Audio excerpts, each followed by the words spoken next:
Halo Bang Ade. Kita hari ini mau bicara tentang Islam dan Kristen nih, Humaila ya. Oke. Jadi kan gini, ya biar bagaimanapun statistik menunjukkan di dunia ini pemeluk agama terbesar adalah Kristen pertama dan kedua adalah Islam. Jaraknya itu kira-kira berapa ratus juta selisihnya antara satu dengan yang lain. Tapi Kristen itu sendiri adalah gabungan antara Protestan dan Katolik gitu ya.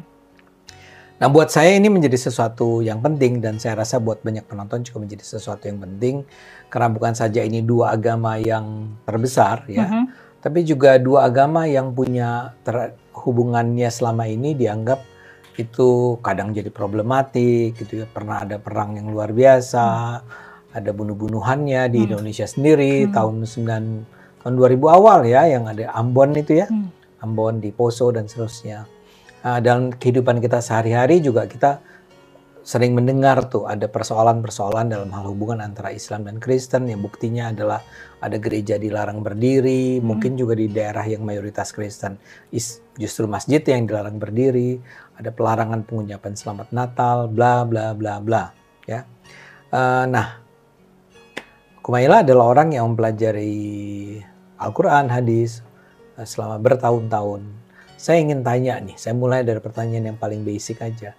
Sebetulnya di dalam ajaran Islam atau di dalam Al-Quran dan hadis, itu sebetulnya konsepsi Islam tentang orang-orang Kristen tuh seperti apa ya? Kalau mau dibikin secara agak ringkas gitu.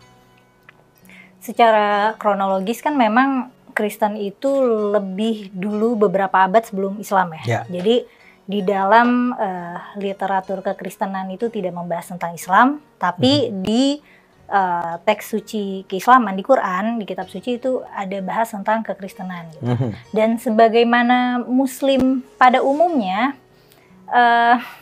sumber pertama kita belajar tentang Kristen itu dari Quran. Ya, puji nama Tuhan, salam sejahtera untuk kita semua, kembali berjumpa dengan kami di channel ini.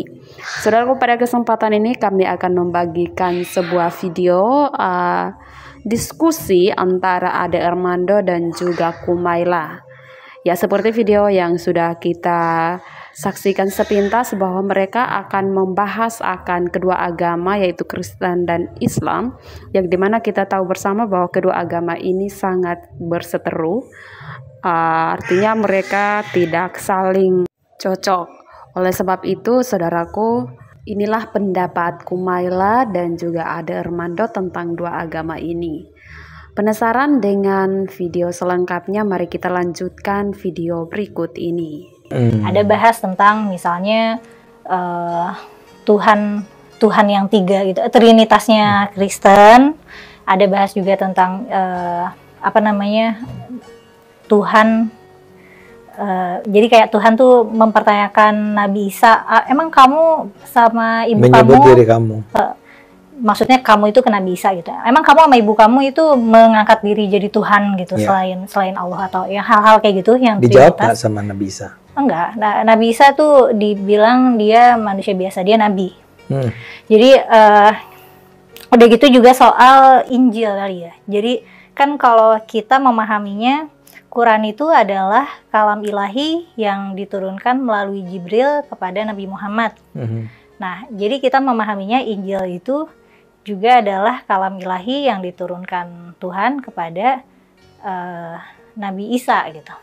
Tapi konsep kitab suci dalam kekristenan nggak gitu.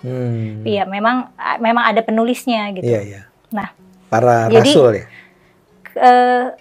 Jadi ada ini, aku rasa yang menjadi highlight untuk mengenal Kristen ya bagi orang Islam tuh pertama soal konsep Trinitasnya, kemudian soal Ibu Maryam. Gimana ya, kita kalau misalnya kita merujuk pada Quran itu seolah-olah orang Kristen tuh menyembah Bunda Maria gitu. Orang Kristen. Nah udah gitu juga soal pemahaman kita terhadap Injil. Dan baru setelah dewasa aku baru menyadari kayaknya beberapa hal ini itu miskonsepsi gitu.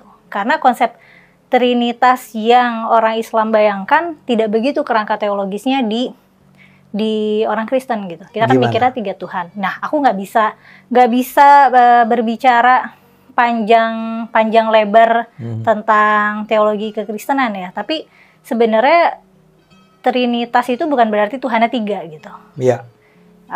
Melainkan ya Tuhannya tetap satu gitu. Tuhan. Mereka punya defense-nya sendiri ya secara teologis yang tidak bisa aku artikulasikan gitu. Tapi yang jelas bukan 3 Tuhan seperti yang orang Islam pahami, katanya begitu. Aku juga tidak memahami berusaha memahami kerangka Trinitas mereka gitu. Tapi itu sudah banyak dibahas oleh lintas teolog Islam dan Kristen tentang Trinitas itu. Meskipun kayaknya pada level netizen salah pahamnya masih itu aja, masih soal apakah Tuhan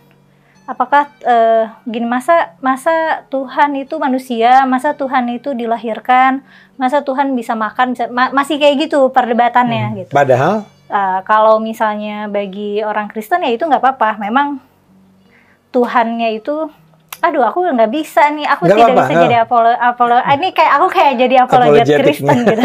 Tapi aku tidak memahami dan emang tidak tertarik juga gitu untuk memahami kerangka teologis secara apologetics gitu ya.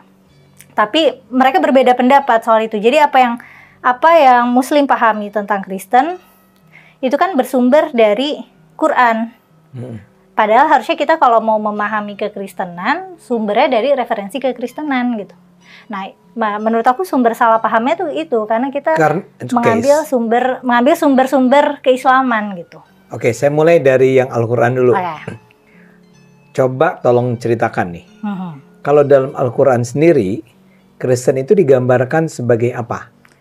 Sebagai sesat, orang yang mengambil Tuhan selain Allah gitu, yang Tuhannya 3. Tapi Anda bilang Tuhannya 3 itu ternyata beda dengan apa yang dipercaya oleh orang-orang Kristen. Iya, mungkin nanti kalau ada penonton yang orang Kristen bisa bantu jelasin gitu ya, maksudnya Trinitas itu gimana gitu.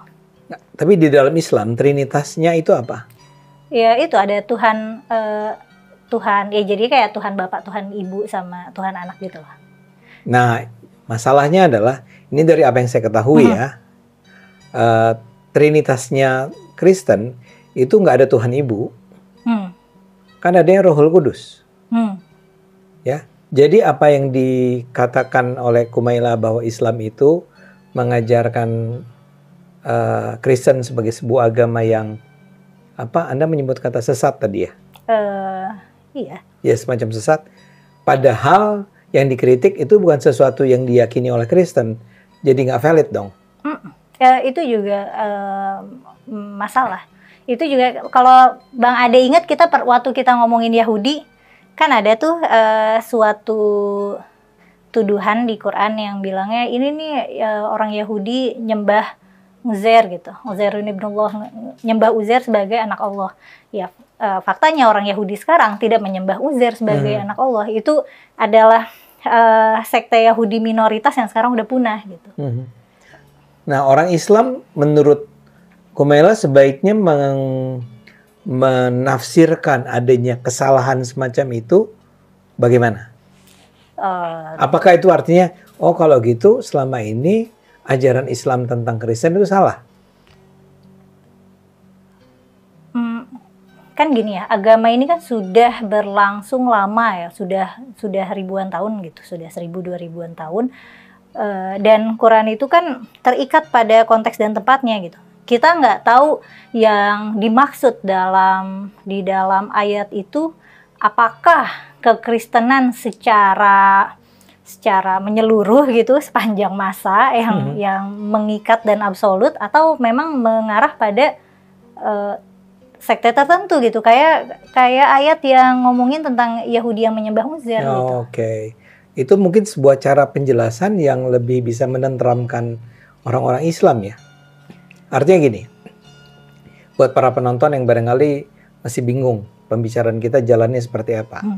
Jadi tadi Kumaila mengatakan bahwa konsepsi Islam tentang Kristen yang dikatakan sebagai sebuah ajaran yang sesat, ya, itu sebetulnya adalah konsepsi yang merujuk kepada Kristen yang bukan seperti Kristen yang dipahami oleh orang-orang Kristen itu sendiri. Betul ya? Apa contohnya? Contohnya adalah karena di dalam ayat Al-Quran itu dikatakan bahwa apakah Nabi Isa itu menyatakan bahwa dirinya itu bersama ibunya, yaitu Bunda Maryam, itu adalah dua Tuhan di luar Tuhan yang asli. Gitu ya? Ditambah sih, bukan ditambah, di luar ya. Ditambah. Ditambah. Jadi ada tiga. Satu adalah Tuhan, kedua adalah Yesus, Isa, ketiga adalah Bunda Maryam. Ini dikatakan oleh Isa, enggak gitu. Saya nggak bilang begitu. Ya, saya nggak mungkin ngomong begitu, kata Isa. Ini ada ayat nih di dalam Quran. Maryam bukan? Ayat surat Maryam bukan? Sepertinya Al-Maidah atau Oh, Al-Maidah ya. Surat Al-Maidah. Ya, betul. Ya, jadi ada tuh ayat itu. Tapi kemudian Kumaila bilang, Kristen tuh tidak pernah memandang tiga Tuhan itu adalah Tuhan, Yesus, Maryam. Di Kristen yang ada sekarang nggak begitu kan? Tanya aja ke orang-orang Kristen lah. Kalau penonton orang Kristen langsung aja jawab iya atau enggak gitu. Kalau saya sih, saya tanya sama di kantor kami kan ada orang Kristen ya, satu orang. Dan dia bilang, iya, Allah Bapa, Yesus, dan Rohul Kudus, kata dia. Jadi bukan Maryam ya. Nah sekarang artinya saya tadi tanya sama Kumaila, kok Islam salah sih? Kok Al-Quran menggambarkan Trinitas itu dengan cara yang berbeda dari apa yang diyakini oleh orang-orang Kristen itu sendiri, gitu kan? Nah Kumaila menjelaskannya adalah mungkin ayat itu turun untuk merespons terhadap salah satu sekte atau sekte atau kelompok atau kelompok orang tertentu yang kita nggak bisa konfirmasi gitu. Oke, dalam Kristen bisa aja gitu ya, kira-kira kan gitu. Dalam Kristen bisa aja ada kelompok atau sekte atau aliran yang memang percaya itu adalah Tuhan Bapa, Yesus, dan Bunda Maryam. Yang dikomentari di surat Al-Maidah yang tadi disebut itu adalah Kristen yang itu. Bisa jadi. Bukan Kristen secara keseluruhan, bisa jadi. Tapi itu memang lazim ya dilakukan di dalam Quran. Jadi sebuah ayat itu turun hanya untuk merujuk pada sebuah kasus spesifik yang nggak bisa digeneralisasi kepada kasus-kasus lainnya. Begitu? Iya. Dan begitu juga kesalahpahaman tentang Injil misalnya. Jadi kan kalau menurut Al-Quran ada, ini biasanya para mufasir menafsirkannya bahwa ini lagi ngomongin orang Kristen, bahwa ada orang yang menulis-nulis sendiri kitabnya terus bilang hadza min indillah gitu, ini dari Tuhan gitu. Terus mereka diubah-ubah aja sesuka hati. Nah itu juga kan biasanya tuduhan orang Islam ke orang Kristen. Tapi kan ternyata cara mereka yang ditulis-tulis sendiri itu. Iya, tapi kan ternyata memang cara penulisan kitab suci dalam tradisi Islam dan Kristen itu memang berbeda.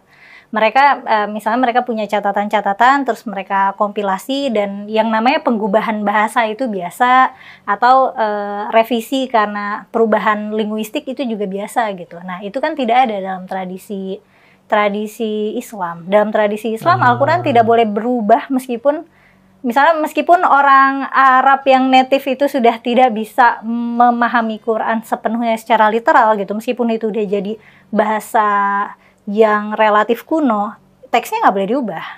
Kalau misalnya tradisinya dalam Islam kan begitu. Ya. Sementara Kristen nggak pernah begitu. Iya, Kristen ada revisi-revisi kayaknya nggak masalah. Mereka punya versi-versi sendiri, itu nggak masalah gitu. Dan itu bukannya secara sembarangan ya, maksudnya ada lembaga-lembaganya gitu, ada level verifikasinya yang aku juga nggak ngerti apa, tapi begitu, maksudnya mereka kan terlembaga ya, Kristen itu kan terlembaga. Kayaknya secara organisasi gitu, secara institusi Kristen tuh lebih terlembaga daripada Islam. Nah, sekarang kita kembali ke Kristen dan Islam dulu. Ajaran Kristen sebagaimana dikonsepsikan dalam Al-Quran. Ya. Saya yakin nggak cuma tentang itu saja kan yang pernah dibicarakan oleh Al-Quran mengenai Kristen. Iya nggak? Ada berulang kali muncul kata Nasrani atau Kristen di sepanjang Al-Quran kan? Nah, saya mau tanya, umumnya ketika Nasrani itu muncul di dalam Al-Quran, itu dalam konteks dikritik atau justru dianggap sebagai mereka adalah orang-orang baik atau apa? Biasanya sih dalam rangka framing orang kafir sih. Pokoknya Yahudi dan Nasrani itu ya orang di luar Islam. Tapi ada juga yang katanya Yahudi dan Nasrani nanti mereka bisa masuk surga juga. Tapi ada juga ayat-ayat yang mengisyaratkan kalau misalnya orang Yahudi dan Nasrani itu ya akan masuk neraka gitu. Memang Kristen itu digambarkan sebagai musuh atau apa gitu? Ada saatnya digambarkan sebagai musuh, ada saatnya digambarkan sebagai ally. Tapi ada juga digambarkan ally itu sekutu ya? Sekutu. Ada juga yang digambarkan sebagai digambarkan perselisihannya orang Yahudi dan Kristen gitu. Orang Yahudi dan Kristen juga punya perselisihannya sendiri gitu. Apa kesimpulan yang bisa kita tarik bahwa dalam satu kitab yang sama, kitab suci yang sama, ada bagian di mana digambarkan bahwa dia itu ally. Di bagian lainnya digambarkan sebagai musuh. Saya ingat sekali yang kasus Ahok dulu kan. Al-Maidah berapa itu ya? 50 something. Itu kan dibilang, dan ayat itu jadi sangat terkenal karena dikatakan janganlah. Jangan ambil orang Yahudi atau Nasrani sebagai wali gitu, sebagai aulia. Aulia ya. Betapapun aulia itu nanti kemudian artinya ada macam-macam kan. Ada yang bilang pemimpin, pelindung, sahabat dan segala macam. Tapi bahkan kalau kita pakai sahabat gitu kan. Jadi bayangkan, nggak boleh bersahabat dengan orang Nasrani kan? Kesimpulannya kan begitu. Jangankan pemimpin, sahabat aja nggak boleh. Yang secara literalnya begitu. Sekutu aja nggak boleh. Tapi saya ingat juga dong, ada kan ayat-ayat yang bilang bahwa orang-orang Nasrani itu ada orang-orang yang percaya pada Tuhan, orang-orang yang semacam mendapat berkat lah dari Tuhan. Iya, kalau misalnya berbuat baik atau beriman pada Allah juga masuk surga, atau bahkan disebut juga masuk surga ya? Atau mereka mengikuti jalurnya Nabi Ibrahim gitu. Jadi maksudnya mereka orang beriman gitu. Mereka orang beriman, disebut secara spesifik. Nah ini dia, jadi kadang-kadang kata kafir memang ditafsirkan, emang dalam konteks itu ditafsirkan Yahudi dan Nasrani. Tapi tafsir ya? Iya, tafsir. Kalau ada kata kafir, itu sebenarnya merujuk kepada Nasrani atau Yahudi. Iya, karena pada zaman Nabi yang kafir itu ya kalau nggak pagan Yahudi Nasrani gitu. Udah gitu ada juga orang kafir dan Yahudi yang digambarkan bahwa mereka tuh beriman gitu. Dan makanya boleh bagi orang kafir yang beriman. Bukan salah berarti. Kafir itu ingkar. Kafir sama iman kan itu opposite ya. Berarti Yahudi dan Nasrani itu tidak dikategorikan sebagai kafir. Mereka masuk ke beriman. Ada juga yang begitu? Ada juga yang begitu. Dan itu makanya Muslim laki-laki doang sih tapi. Muslim laki-laki itu boleh menikahi ahlul kitab. Nah sebutannya ahlul kitab biasanya. Oke. Ahlul kitab itu maksudnya ahli Alkitab. Maksudnya ahlul Injil. Wal kitab Taurat gitu. Jadi orang Yahudi dan Nasrani. Mereka kan punya kitab suci mereka. Yang orang Islam percaya juga itu kan dari Allah gitu. Tapi kembali saya ulang. Jadi emang kontradiktif isinya. Jadi ini seperti pembicaraan kita sebelum ini. Di satu sisi dibilang mereka musuh, di satu sisi dibilang mereka itu adalah ahlul kitab yang mungkin akan masuk surga. Ya, itu makanya kalau Bang Ade memperhatikan ceramah-ceramah para tokoh agama kita, ada tokoh-tokoh agama yang humanis gitu. Mereka menghadirkan ayat-ayat yang menghadirkan kemanusiaan dan kesetaraan yang gitu. Enggak kok, ini orang Kristen juga mendapatkan rahmat Islam gitu. Tapi kalau misalnya tokoh agama yang eksklusif gitu, yang biasanya lebih keras, mereka tinggal ngambil aja ayat-ayat yang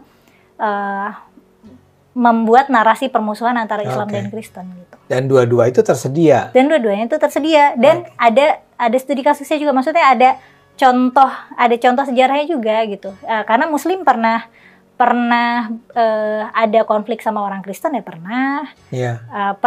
ada pernah hidup damai berdampingan sama orang Kristen juga pernah gitu. Oke.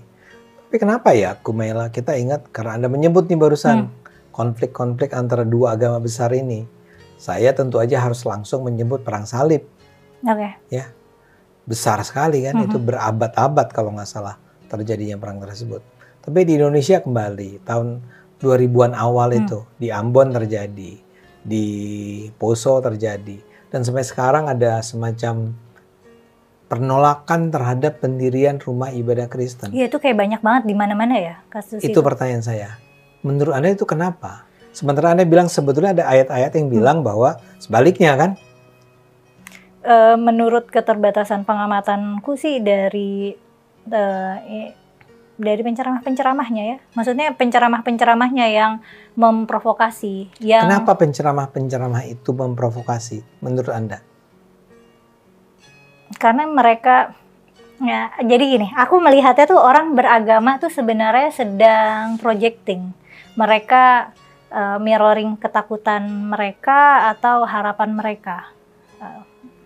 Jadi ini misalnya kan Islam punya tradisi dan sejarah yang kaya, punya nilai yang beragam dan dinamis.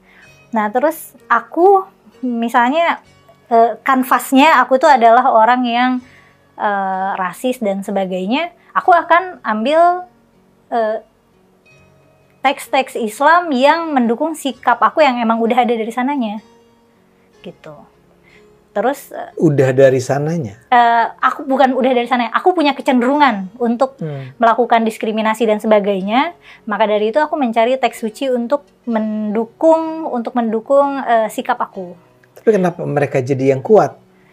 Aku rasa karena tidak punya ini juga, tidak punya landasan landasan penalaran etika gitu.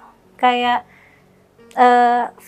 nggak punya landasan filsafat etika. Maksudnya bukan yang harus kompleks dan luas gitu ya. Cuman mereka tidak bisa menemukan esensi moral di luar apa yang ditawarkan oleh teks agama gitu.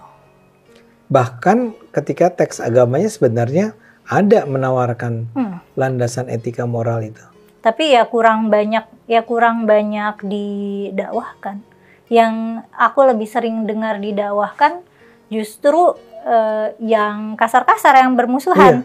Yang bagus-bagus itu biasanya ada di buku. Maksudnya di buku yang ditulis secara rapi gitu oleh para cendekiawan kita. Kita kan banyak sekali menghasilkan cendekiawan muslim kan. Tapi mereka tidak aktif di mimbar. Mereka aktif di karya tulis. Dan yang baca karya tulisnya jadinya kayak semacam elitis intelektual gitu. Ide-idenya tidak terpapar di mimbar-mimbar, sedangkan kan masyarakat di akar rumput kan dengerinnya di mimbar.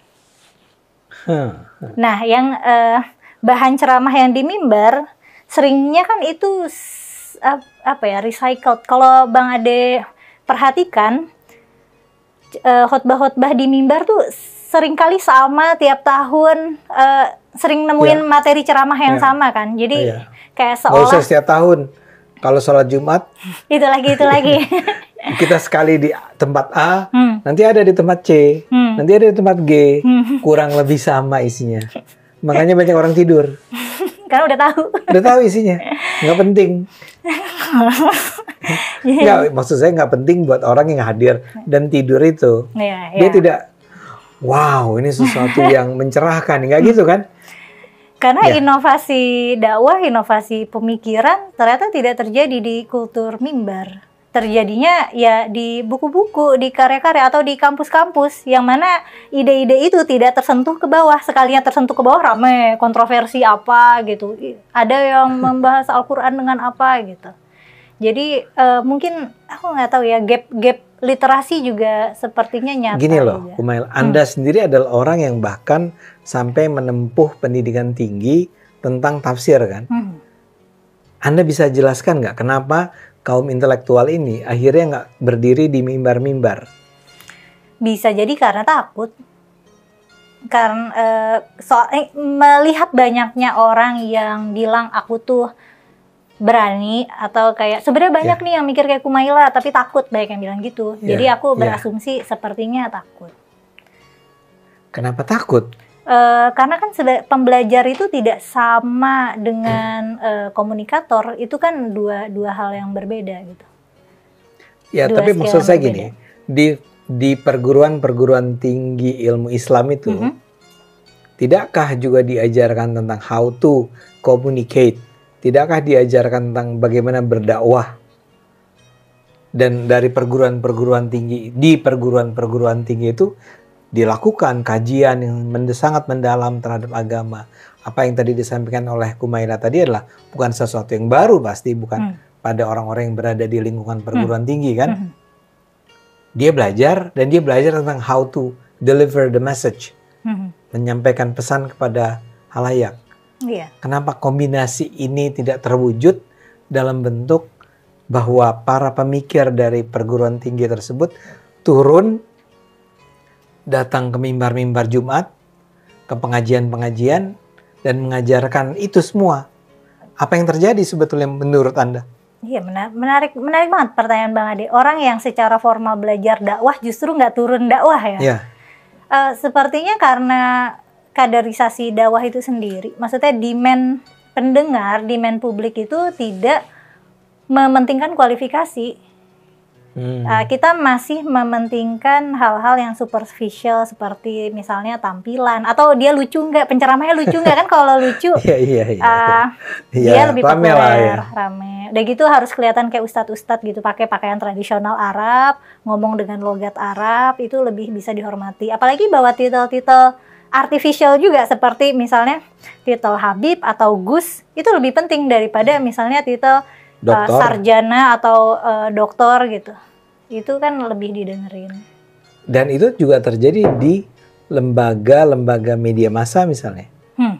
Stasiun-stasiun televisi yang mengisi acara-acara ceramah paginya, subuhnya, itu kan bukan orang-orang kaum intelektual. Iya, ustadz-ustadz selebriti kita tidak didominasi oleh intelektual. Ada yang intelektual, tapi biasanya kalah pamor dengan yang lucu, yang bisa sekalian stand up gitu lah. Iya, yang pintar public speakingnya gitu. Nah, menurut Anda, dugaan Anda nih, kenapa ya orang-orang yang kita sebut sebagai apa tadi, bukan yang stand up, selebritis, dai ini, dai selebritis ini, kan dia bukan orang-orang yang radikal kan, ya. Kenapa dia tidak mengangkat ujaran-ujaran penuh penghargaan, persahabatan, persaudaraan dengan umat Kristen misalnya di dalam ceramah-ceramah dia? Kalau dia adalah seorang yang radikal gitu ya, ustadz radikal, yang terus terang saya lihat sih ustadz radikal nggak muncul nih di media massa, paling tidak media massa. Yang muncul yang menghibur ya. Yang menghibur. Nah, kenapa orang-orang yang lucu dan menghibur ini nggak mau ngangkat isu-isu tentang yang saya bilang, Anda bilang tadi, ayat-ayat yang menyatakan bahwa orang ahli kitab itu kalau dia melakukan ini, dia juga akan masuk surga. Aku nggak tahu sih ya ustadz-ustadz itu belajarnya dari mana gitu. Karena pernah ada masanya Islam yang humanis itu populer kan, kayak zamannya Gus Dur, zamannya Cak Nun, itu pernah ada masanya Islam humanis itu sangat populer. Iya, betul. Tapi seiring waktu popularitas Islam yang humanis itu meredup dan yang keras itu mulai populer, dan itu amplify terus. Semakin kan kebanyakan kayaknya curiga aku, orang yang tidak menempuh belajar Islam secara formal pasti kan dia akan mencari ide di sana sini dan sementara itu sampelnya yang banyak adalah ustadz-ustadz yang galak misalnya. Iya. Dan kita kan maksudnya kita baca Quran kayak ya orang yang paham Quran secara utuh juga siapa sih gitu. Kan nggak banyak. Tapi kan mestinya si ustadz selebritis ini yang menghibur dan lucu ini, kan dia juga belajar harusnya Islam. Belajar. Cuman kan nggak tahu belajarnya di mana gitu, atau sama siapa. Memang kalau belajarnya di mana menentukan, ayatnya kan ada di sana. Ayatnya itu bukan sesuatu yang jumlah ayatnya juga walaupun banyak kan 6.000 something. Sebenarnya iya cuma 6.000-an ya. Hanya 6.000 dapat dong kalau di sekolah cukup lama. Tapi kan dia nggak sekolah. Asumsi dia nggak sekolah ya. Gitu. Maksudnya nggak belajar Al-Quran secara formal. Tapi dia baca Quran kan pasti. Sebenarnya kan kita baca Quran juga tidak langsung. Kan Quran ini banyak ditulis secara ambigu ya. Kita nggak bisa langsung paham ini maksudnya apa atau ini maksudnya gimana. Belum lagi kalau lagi baca apa, tahu-tahu pindah topik kemana gitu, karena nggak tahu. Itu terjadi ya? Surat tuh suka begitu, pindah-pindah topik. Iya, Quran tuh begitu, tidak sistematis. Jadi untuk membacanya aja butuh perangkat alat ilmu gitu. Kalau mau ngerti gitu, emang nggak praktis. Nah sekarang menurut Kumaila nih, apa yang mesti dilakukan ya untuk menumbuhkan, lebih menyebarkan, mendiseminasikan pesan-pesan persaudaraan antar umat beragama ini? Aku sih akan menyarankan untuk nggak usah cari dalilnya. Karena kalau misalnya tadi kan padahal ada nih ayat-ayat yang bernuansa damai gitu, pakai aja ayat itu. Ya tapi kan ayat yang bernuansa permusuhan juga ada, itu kan cuma kayak dalil ini against dalil ini dan sumbernya sama gitu. Jadi problemnya Kumaila sekarang ini nih, cobalah Anda menjadi seorang penceramah Islam, bukan, kalau ini kan penceramah liberal nih ya. Kalau dia penceramah Islam, Anda nggak menggunakan dalil, itu Anda kan dipertanyakan ke validitas Anda sebagai seorang penceramah. Buatku itu untuk nyomot dalil, buatku itu morally inflicted, karena aku tahu setiap kita nyomot dalil itu kita lagi cherry picking. Ya, tentu. Dan aku nggak mau jadi part of that problem. Oke. Dan kalau aku misalnya jadi pendakwah Islam, menurut aku itu sangat merepotkan. aku akan repot sekali. Nggak, saya mau bilang, ya Anda tentu juga paham sekali bahwa umumnya penceramah Islam itu mengikuti SOP seperti itu. Iya, frameworknya begitu. Frameworknya begitu. Kalau Anda tidak melakukannya, penceramah berceramah ke umat itu, itu kan ngomong, kok dia nggak pakai ayat ya?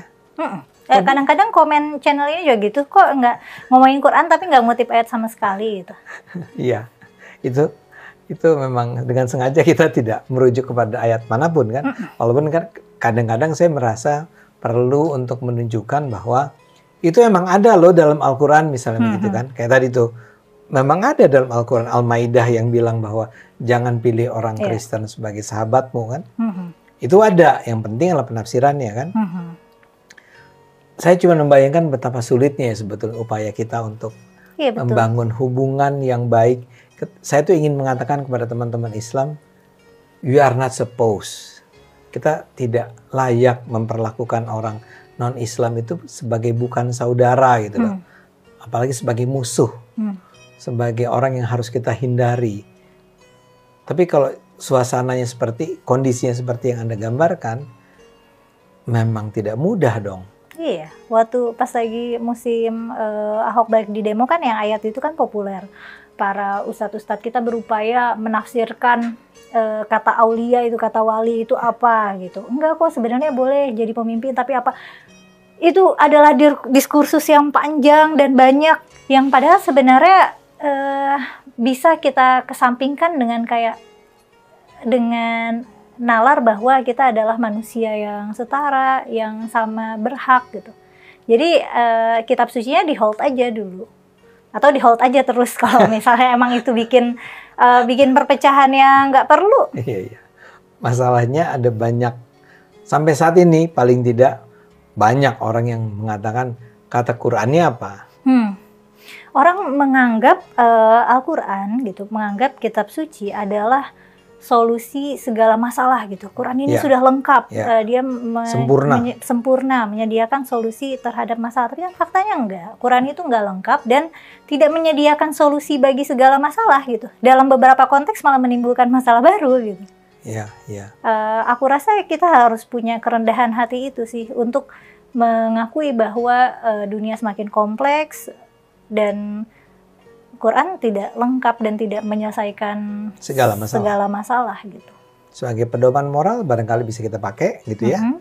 Tapi kalau dia dianggap sebagai pedoman penyelesaian segala masalah, itu hayalan. Sebagai pedoman moral pun kalau kita mau pakai harus kita rekontekstualisasi lagi dengan sekarang. Betul, gitu. Betul. Tidak praktis. Seperti yang selama ini Anda sudah lakukan kan? Atau banyak dari kita lakukan. Oke, Kumaila. Saya berharap sehabis acara ini cara kita berkomunikasi, bergaul, bekerja sama antara pemeluk agama Islam dengan non-Islam, antara pemeluk agama dengan bukan pemeluk agama, itu menjadi bisa lebih akrab, lebih dekat, lebih bekerja sama. Karena memang sebetulnya kalau kembali ke Islam, Al-Quran sendiri ada loh ayat-ayat yang bilang bahwa orang-orang Kristen itu adalah orang-orang saudara kita lah gitu kira-kira ya. Walaupun kemudian kita harus akui, tapi ada juga dan ada banyak juga ayat-ayat yang bilang bahwa mereka adalah kaum kafir. Ya, mudah-mudahan ini tidak menimbulkan salah paham nih bagi para penonton mengenai kami berdua, terutama mengenai Kumaila. Nggak masalah. Mari, terima kasih. Demikianlah video diskusi yang dapat kita dengarkan bersama. Tuhan Yesus memberkati kita semua. Bagi teman-teman yang ingin menyampaikan akan pendapatnya, silahkan berkomentar di kolom komentar. Tapi di sini tentunya kami berharap komentar saudara-saudara komentar yang positif. Dan terima kasih buat semuanya yang selalu setia dukung dan juga support channel ini. Tuhan Yesus memberkati saudara-saudara semua. Doa kami selalu menyertai saudara. Kiranya diberkati selalu, diberi kesehatan dan juga apa yang digumuli cepat dijawab oleh Tuhan. Dan sekali lagi terima kasih sudah setia dan juga support channel ini. Tuhan Yesus memberkati saudara dan saya. Shalom, sampai jumpa di video kami selanjutnya. Haleluya.